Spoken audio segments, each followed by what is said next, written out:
Welcome to Debate Time, Episode 2 with Gordon. You got it. As we did last time, we'll cover the current topic for public forum. And this one, the fall 2020 topic, relates to the issue of poverty alleviation, whether on the pro side in welfare spending or on the con side with increased infrastructure investment. This topic, and also the analysis I'm about to give you, is brought to you by our lovely NSDA China. And as you saw from last time, I'll start off by giving you a scale of 0 to 10, 0 being a topic that is completely unfair, and if you get the wrong topic, even with an amazing partner or amazingly biased judge towards your benefit, you still could lose. Or a topic of a 10 being that it's perfectly balanced. No matter what round, what judge, what partner you get, you have a fair shot at winning. On that scale of 0 to 10, this topic improves from the last one, and that it's a solid 8. Yes, ladies and gentlemen, a solid 8. It's more balanced in the sense that the data points involved in this topic are a little more nuanced, and so there isn't going to be an ethical, unfair advantage for one side or the other that may have been the case in some of the summer topics that we had before.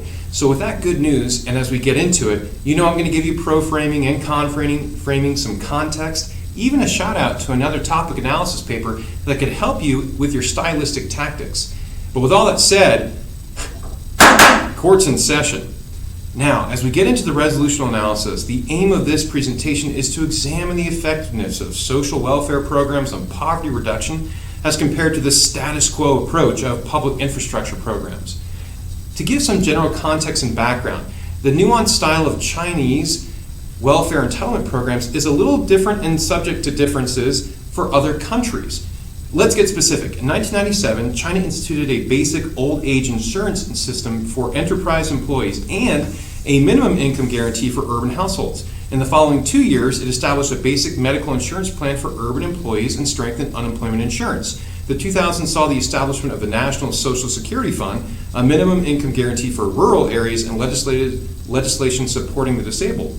A voluntary old age insurance program was developed in the early 2000s, as well as a new type of medical co-op system in 2003. Overall, rural welfare provision improved slightly, but this is important, ladies and gentlemen. In the status quo, the system remained residual for those rural areas, meaning they are struggling, and there is a disparity or imbalance in the status quo.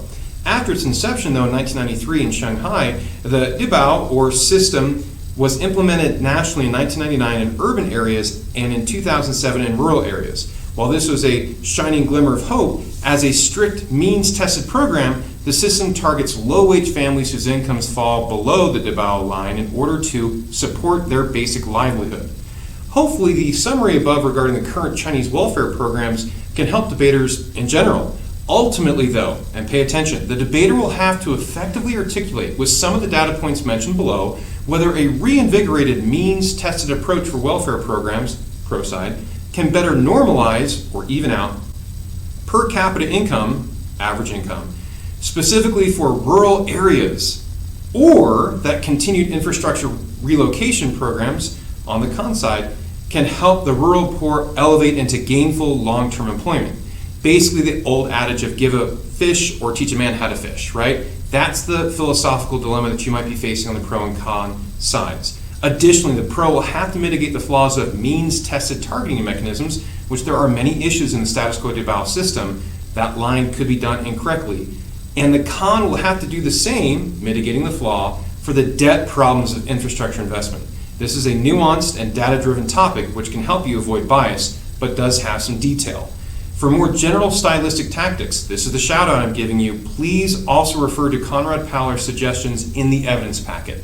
While not necessarily content specific on the targeted poverty alleviation issues since 2016, those issues that he mentions are quite good for how you handle the definitions of issues like poverty versus welfare. What is the scope of the entitlement programs, as well as the different styles of infrastructure investment that are normally found in other countries too. Now, on to the pro side. Be aware that with respect to region, urban families receive more government transfers than rural families did, both in terms of amount and percentage of total income, thus suggesting a more equitable redistribution is needed for rural families. Rural families need help in the pro and con world. Urban families consistently received higher amounts of subsidies, retirement benefits, and social assistance. Poverty reduction was far more substantial in urban areas and among high-income families, and lower for rural areas and low-income families. These facts lend nicely to the pro side arguing for the potential gains for more welfare spending as China spreads the benefits currently experienced by urban areas to rural areas. And that's something that the con will have to address in their issues too. Furthermore, high levels of expenditure are required for healthcare and education by many urban and rural DIBAO families, especially those with children or members who have a severe or chronic disease. While DIBAO benefits have enabled urban recipient families to spend more on both of these items, this is important, it has helped rural families pay for healthcare, but not education. The status quo needs more. This evidence suggests the need for more welfare spending on expenditures like education, hence the pros' advocacy.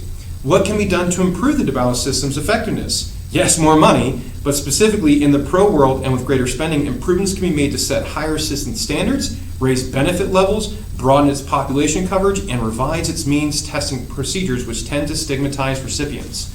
With more emphasis and funding, that can help the pro and maybe better help even out the discrepancies between the urban strengths and the rural's weaknesses. It may be important to resist the argument from the con side, which will point to the efficacy of status quo infrastructure investment by issuing the data points below. Remind the judge of this on the pro side. By the end of 2015, even with all the infrastructure investment, 55.75 million Chinese people lived in poverty, equivalent to the population of a medium-sized country.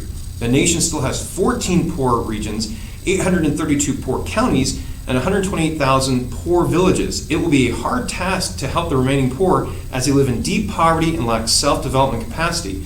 Increased welfare spending is needed to reverse these trends, and you can try to throw doubt onto the con side's effectiveness and targeting these rural areas. Now, onto the con framing, what they can do to help avoid any of these stigmas of the status quo and its lack of efficacy. Currently, according to the Chinese Communist Party, development is the fundamental approach to poverty eradication. That's crucial. During the 12 5-year plan period, 2011-2015, 122 billion RMB was spent on agriculture, infrastructure, and specialized funds, and 116 billion RMB on forestry, infrastructure, and specialized funds in contiguous poverty-stricken areas. These aforementioned approaches in rural areas, could help answer the pros' concerns regarding disparate rural health. Additionally, poverty alleviation through resettling impoverished population has been steadily carried out.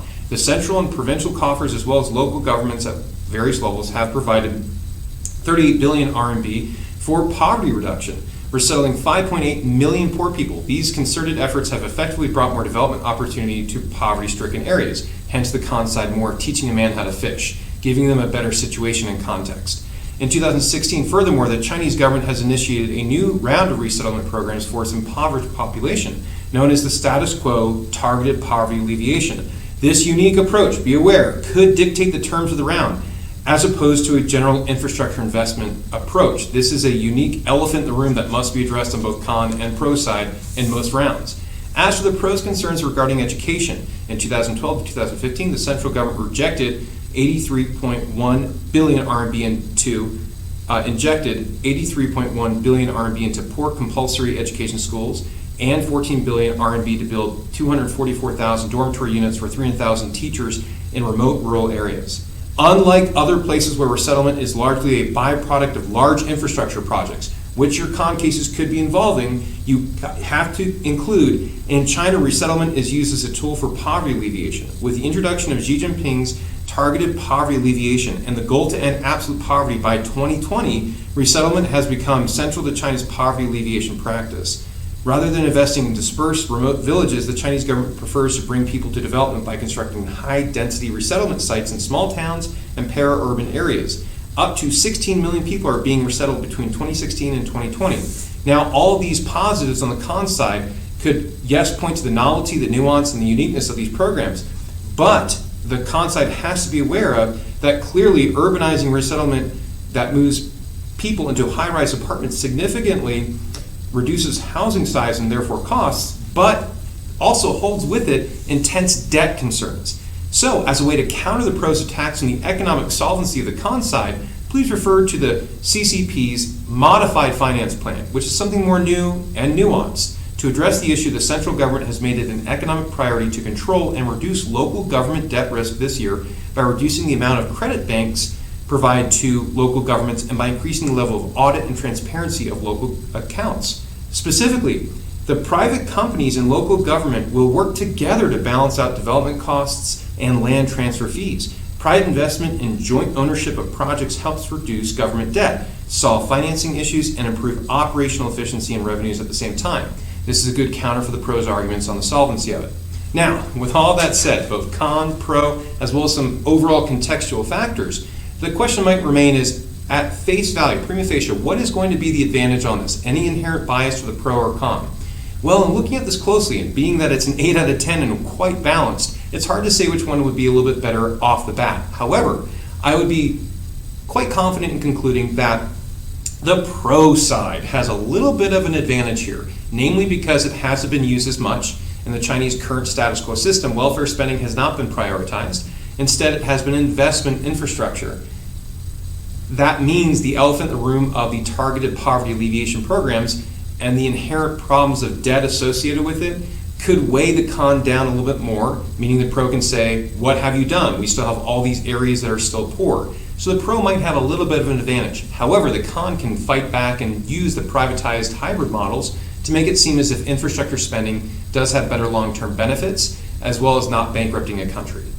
Now, with all that said, I've given you pro, con framing, and context. I've given you the truth, the whole truth, and nothing but the truth. Sort of, I guess. Court's adjourned.